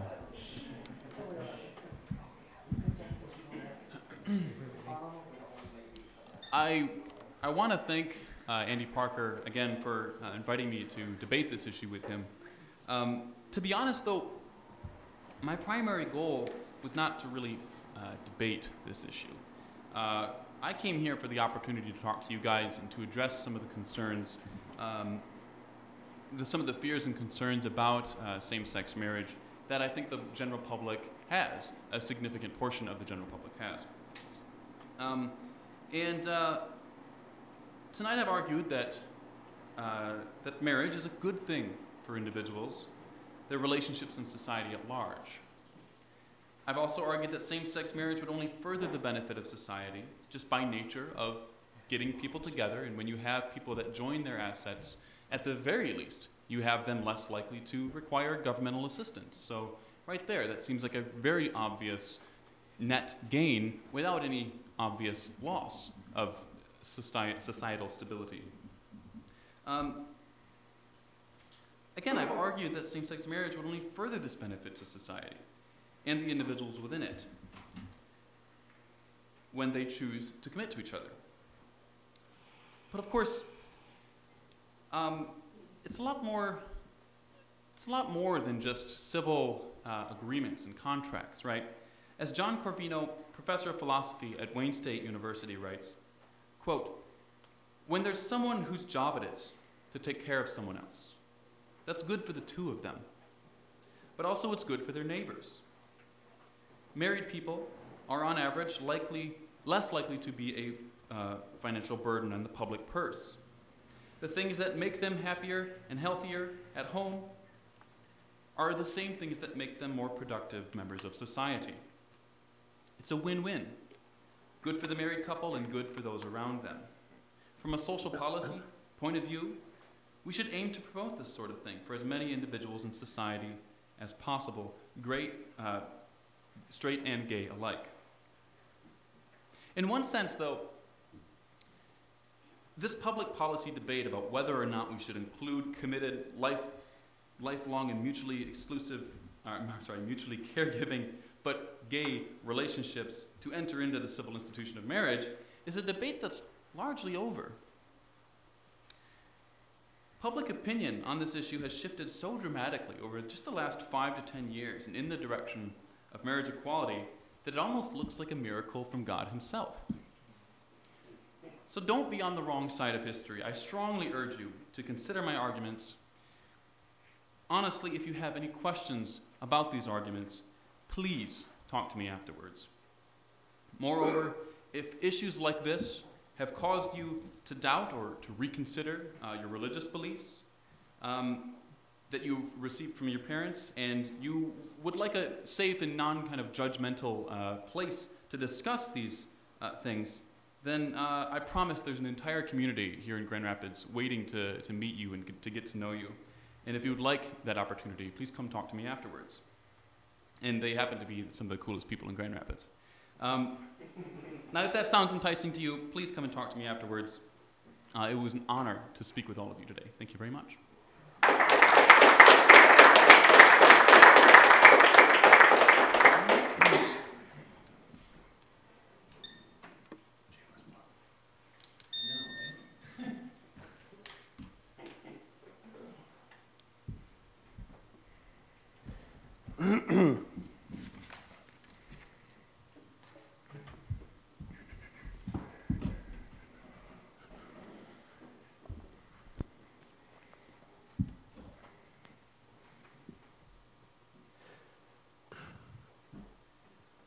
Sorry, I have children and they work my phone better than I do, but this watch is quieter. Okay, I've addressed the topic so far sociologically. Let me do so now theologically. Before I do, let me just thank you all again. Let me thank Justin for a lively discussion. At times we were talking past each other. I'll recognize that, and that's one of the unfortunate things of public debate is that happens sometimes. So I would acknowledge the welcomeness to discussion afterwards. Thank you to Ryan again for moderating and for all of you for coming out. Okay, the most offensive words in the Bible are not to be found in the book of Revelation dealing with the return of Jesus, nor are they to be found in the book of Leviticus or Romans dealing with homosexuality per se. The most offensive words in the Bible come from the very first verse. In the beginning, God created the heavens and the earth. And this is really the heart of the issue. The heart of the issue is one of authority. Who has the authority and the ability to define what man is? Is he simply a wax nose manipulated and conformed to every wind of doctrine that sweeps through the land? Or does man find himself in a much greater, much more magnificent, more beautiful story, one with value and order and meaning and purpose? So God made man in his own image. In the image of God, he created him. Male and female, he created them. Equal in value and different in function. Complete, complementary beings, which goes far beyond anatomy. God chose to imprint his image in the world in this particular way, and the fullest expression of that is marriage. This is the context in which all human sexuality and flourishing is to take place. We are sexual beings, and the context in which we give safe, free, and frequent expression to these desires and passions is marriage. And marriage functions like a fireplace. Sex and sexuality is like a raging inferno, right? Fire is good. It gives off warmth and light and ambiance, and so is sex and sexuality, right? But if you take it outside of the context, if you take it outside of the fireplace, outside of the fire pit, it will rage and consume everything in its path, and it will not be satisfied until it has destroyed everything. As a Christian, we would say that any sexual expression outside of this context is sin. Fornication being any sexual expression before marriage, and adultery being any sexual expression outside of marriage. In chapter 3 of Genesis, the image of God rebelled against its triune archetype, and our race fell into sin and rebellion, and all relational division and alienation and fragmentation and sexual confusion and perversion, heterosexual and homosexual alike, find their origin here. The first marital statement about God's image was defiled by sin, but God in his grace did not abandon his image or the covenant of marriage, but rather promised to redeem both through the means of his Son, our Savior. In the same chapter, Genesis chapter 3, God promised to send a Redeemer to crush the serpent's head and to destroy the effects of sin and to restore all of creation and to usher in a time of felicity and joy and peace and healing for God's people. Thus marked the trajectory of all of human history and began the cry of man, O wretched man that I am, who will deliver me from this body of death? But thanks be to Jesus Christ our Lord. When the fullness of time had come, God sent forth his Son, born of a woman, born under the law, to redeem those who are under the law. And God revealed his Son to us in this way, as a bridegroom in loving pursuit of his bride. The Lord Jesus Christ paid the dowry price for his bride through his death and resurrection, death on the cross and resurrection from the grave. His life for hers, not only fully restoring and redeeming the image of God, but also giving us a fuller, grander picture of marriage, that of Christ and his church. Therefore, any attempt to add to or subtract from or to completely redefine marriage is the equivalent of false teaching and will come at a tremendous price, both publicly and privately. We live in a time of great relational and familial brokenness, of which I can attest and which everyone in this room has been affected by. We also live in a time, coincidentally, of great sexual confusion. Our straying is now so bad and we have wandered so far that we are clamoring and clawing at the government to define for us what man is, what sexuality is, and what marriage is. These are elected officials we have put into office to represent us, and we now find ourselves on our knees before them, asking them to rule over us. We do find ourselves at an impasse in human history, and if we are driving in the wrong direction, the solution is not to drive faster. To turn around.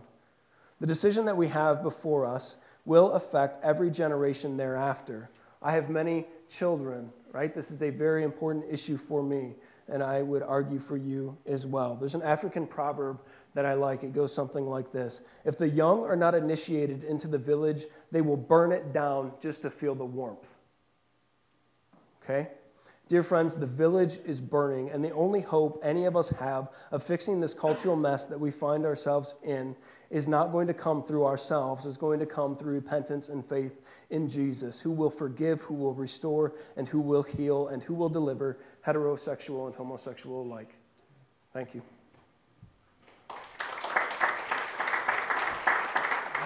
We are going to have a very brief 5-minute intermission, and then we will come back and do... Oh, he's got to go potty. Let's all go to the lobby. Let's all go to the lobby. Let's all go to the lobby to get ourselves a treat. Delicious things to eat. The popcorn can't be beat. The sparkling drinks are just dandy. The chocolate bars and the candy. So let's all go to the lobby to get ourselves a treat. Let's all go to the lobby to get ourselves a treat. I appreciate some of the manuscripts for future books some of you left us. Interestingly, I would say 98% of the questions were directed towards Andy, so this is a little tough, but we'll go through some of them. I have a question at the end, and then we'll try to get you guys home relatively soon.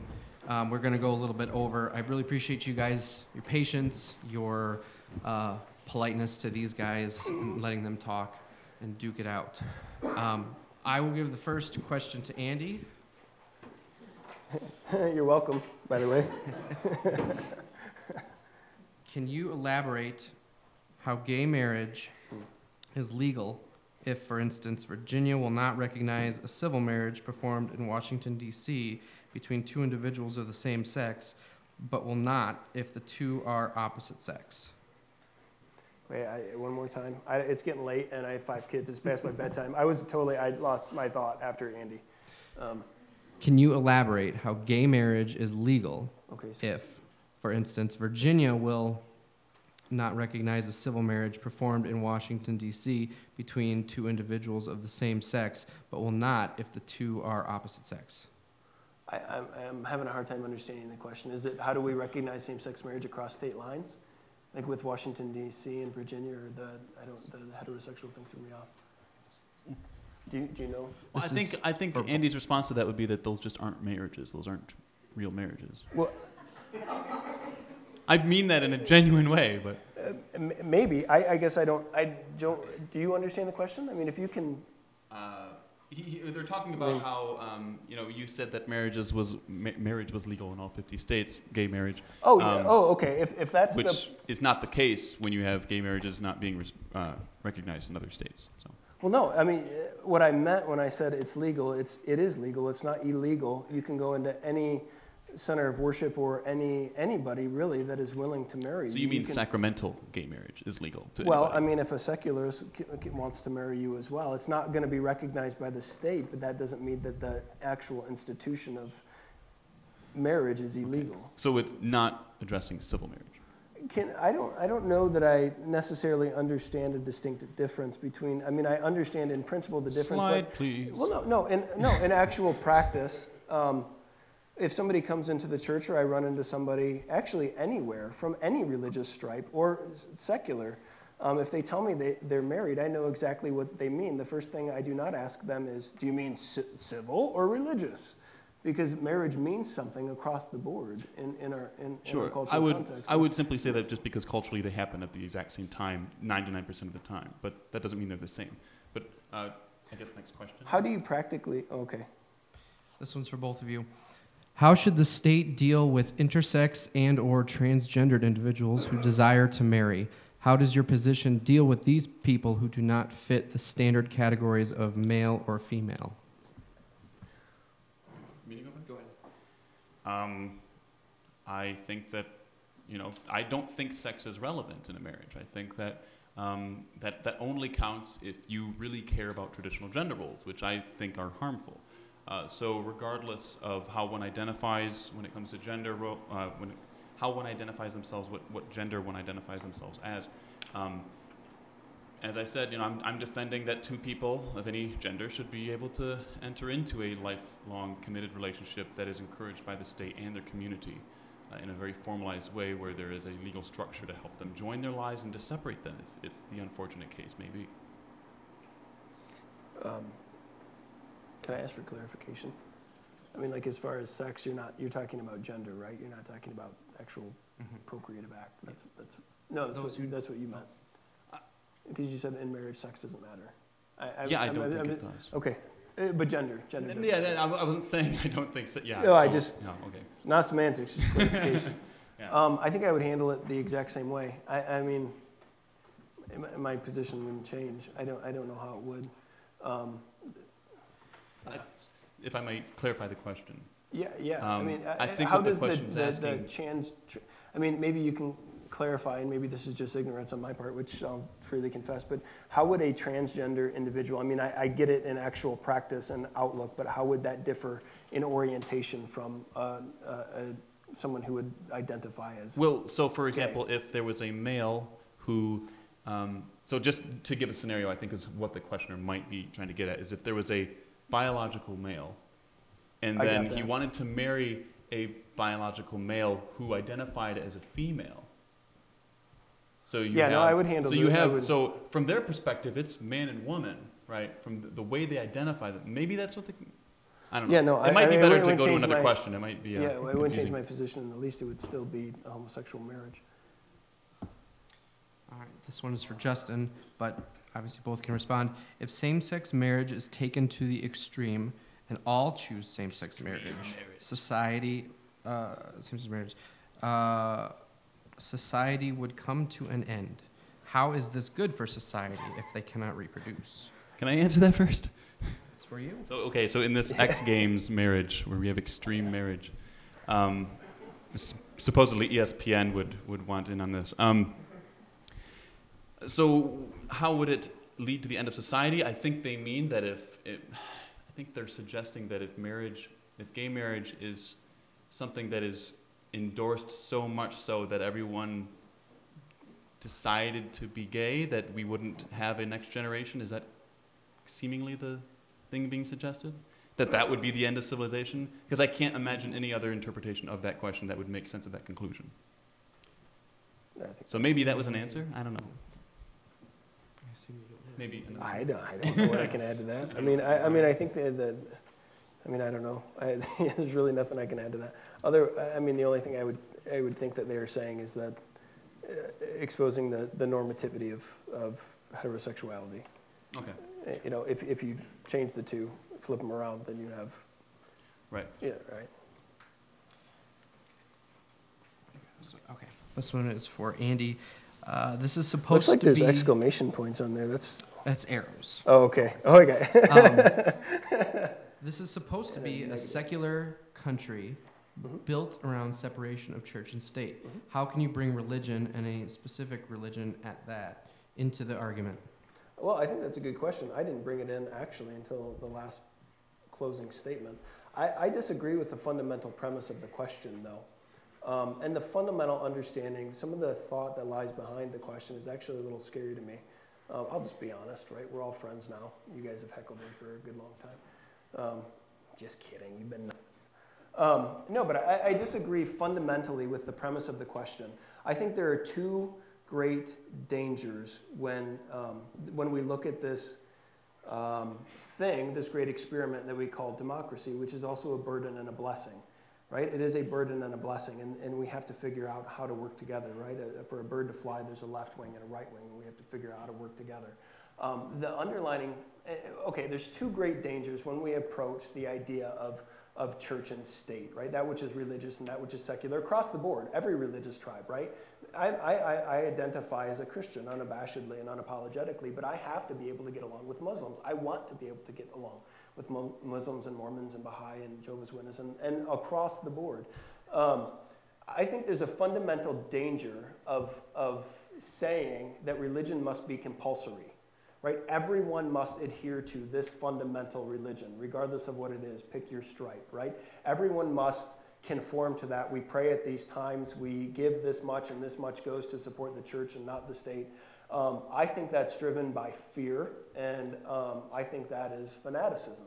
I think there's an equal and opposite reaction, though, that says we need to exclude all of religion from the public marketplace and from discussion as they are not valid citizens, right? Because that same presupposition is driven by fear and fanaticism. And that's what I fear is behind the question, right? So any religious practitioner doesn't check their faith at the door, right? They come to the marketplace, whatever they are, they're that every day, all day, and twice on Sunday, right? That's what they are, and that's okay, right? They want to be respected as such. They should be able to come to the marketplace and share their ideas in the marketplace. And there's a lot that we can agree on, right? There's a lot that we can fundamentally agree on. So I would say that I don't agree with your question.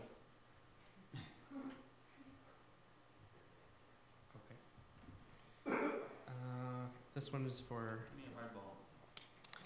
All right. I've been dealing with Andy all night. I need a hard ball. Can you explain why this fight for same-sex rights, same-sex marriage, things like that, could be compared to past civil rights issues? Okay, absolutely. So when we are talking about a racial minority or a sexual minority, you have people whose rights are, how am I going to approach this question? Carefully. Yeah, carefully. So you have people who are a particular, have a particular property, right? Be it sexual orientation or the color of their skin, and they are treated differently often in accordance with this one property. And I think that we should all think that this is a problem, that we should not be doing this. And so in that sense, I think it is absolutely analogous to the gay rights movement, a collection of people who do not conform to the typical case where you have a opposite sex attraction. That's not everybody. Everybody doesn't fit into that. And our social policy, if it is to care about these individuals, should be informed by these facts. The fact that there are gay people that exist should be relevant in our social policy. And that's at a minimum of what I'm saying. Did you have anything? No, I'm good. I said enough, and I took a lot of time. I mean, I said enough regarding the issue where I don't know that I could expand on that at all. I mean, obviously, we have a fundamental disagreement, but I took a lot of time in the last question, so I'm good. And then combining a lot of the larger questions, they all seem to be centered around the same issue. Andy, could you clarify your thoughts on having children and their relevance in marriage and why that's even relevant, if they can have children and taking care of them? Could you just clarify? Yeah, no, it provides stability and safety for the child to know that their parents will be there for them. It's a fundamental. Human beings, as a species, we are vulnerable for an incredibly long period of time. I mean, even evolutionary biologists would say that that I've read that marriage was necessary in order to care for the needs of the child and the woman who were vulnerable for a long period of time. I would say that raising your children in the way that they should go, teaching and training them in the way that they should go, teaching them to be good citizens, why we should be respectful of those who disagree with us. Teaching them basic values, who we are, why we're here, why we believe what we believe. This is the future of our country. This is our link to immortality, is what we leave behind through our children. And marriage provides that safety social net for not just for the children, but for the parents as well. Right? If you're married, that provides protection to your children and to you. It was interesting. I was listening. Do you guys mind if I was listening to a discussion the other day with Ken Gillette. That's his name, right? And obviously we have fundamental disagreements on worldview stuff, but I thoroughly enjoyed listening to him. I really did. I thoroughly enjoyed listening to him. And he said that he was speaking about his significant other, his wife, who was not his wife at the time, and they had a child, and he was very, very concerned because he thought, okay, if I die, or if my wife dies, do I have any fundamental legal protection of my kids? Can I ensure that I will be able to raise them without interruption from the legal system? People can contest this. What if in-laws want to contest this? And he said, I have a tremendous amount of means. I can afford good lawyers. He said every single one said there's no way that it cannot be contested. If you're not married, it can be contested. So he said, I don't agree with marriage. Principally, I don't agree with marriage at all. So I went to Las Vegas and we went to the closest place that we could find, and we got married just so I would have legal protection of my children because I love them and I want to raise them, and I don't want anybody to get in the way of that. And I thought, you know what? We disagree on a lot of things, but we're both parents, and I completely understand that. All right. And I just have one more question for both of you that, I don't know, might be your hardball you're looking for. Could you both provide the strongest argument for the opposing view that you feel is the strongest argument? I'll go first on that. I think the strongest argument, and I referenced it, and that's why I spent so much time in the rebuttal, is the emotional, subjective argument. Right? I think it's purely subjective, but I think it's strong because everyone has homosexual friends. Everybody's related to this issue, and it's, if a fundamental right is being denied, then that's cause for pause, right? We need to think through that. So I think that I would probably say, just looking at it, just from an emotional standpoint, I empathize with that. And you know what? Sorry, I preach for a living, so it's occupational hazard. But going through this and preparing for this debate over the last couple months, I'll be entirely honest. I don't have a ton of exposure. I have a couple of homosexual friends, but I don't have a ton of exposure to the gay community. Right? Sorry. in preparing for this, I've gotten a lot of nasty emails, right, calling me a homophobe and a bigot and a hater and intolerant and those things along those lines, without anyone knowing me. And some of it I understand where they're coming from, but the one thing that it did cause me to do is it caused me to stop and say, okay, I know how this makes me feel right now. I can sympathize, empathize, just a small fraction. I can kind of better understand where they're coming from, because if this is what they deal with on a regular basis, that sucks. So that's there a little bit. So it's a learning experience. It was helpful. It doesn't change my position in the least because I don't think laws are based on heartfelt feelings and emotions. But it doesn't mean I don't love and care about people. What was that? I'm sorry. What was the question again? What the strongest What would you say arguments the of my? strongest argument? What's the thing In you like about me opposition. the most? Honestly, this is one of those situations that it's really, like, I don't know. I guess if I were religious, I would think that, well, no, that would be misunderstanding the distinction between civil marriage and religious marriage. I'm going to sound like one of those dogmatists and say, honestly, I think that the case is terrible. I think it's just full of invalid arguments. I mean, and I'm saying that honestly. I don't mean to, to take this as a kind of grandstand, but it really boils down to a kind of ad hoc love relationship with semantics, in my opinion. Can I ask you a question? Yeah. That's a question, so you'll have time to Sure. share your opinion. This will be.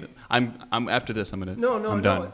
No, that's fine. I'm just curious, based on what you just said. Do you Yeah. think there are any morally valid arguments in favor of traditional marriage, or are all of the proponents of traditional marriage, not personal assassination, but would you categorize them because they don't have good moral arguments based on your admission?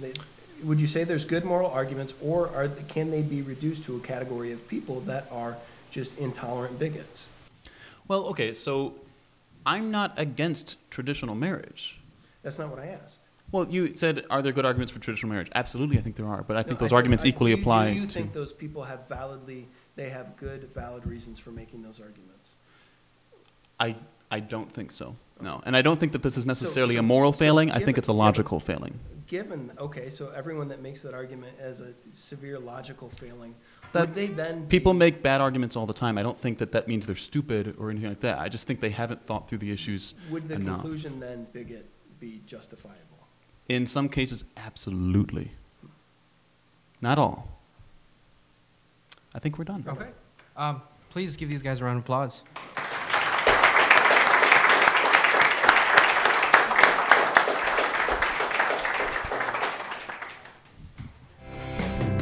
Get this man a coffee and send him off to work. He'll be minding old traditions which have long since lost their worth. And strap him with a gray costume.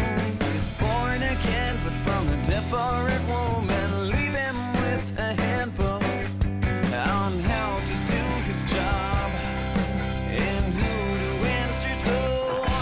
It's the making of a choice.